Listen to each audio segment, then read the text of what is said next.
There are 3 steps to fix this missing DLL issue. First, we need to download the file from the site. The link is provided below in the description. Click on the download button. Click on keep button, as this DLL file is not usually downloaded. Each step is important, so do not skip any part of the video. Click on save button. Now let's open the file's location. Click on show in folder.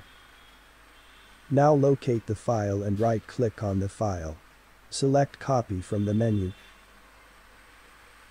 Now, click on C drive. Follow my screen, we need to paste it at its location.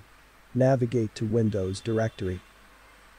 Now, here, on this screen, we need to search for System32 directory. Open it.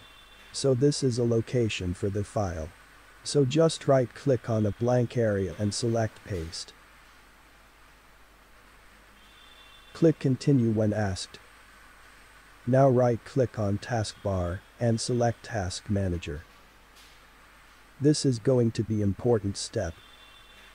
Click on file. Select run new task. Then click on browse button. Now, follow my screen. Again, move to C folder.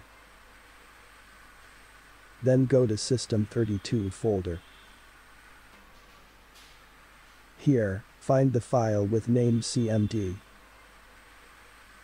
Select it and click on open. Click on this tick mark. Click on OK button. On the command prompt, type this command to update GP. The commands are in the description.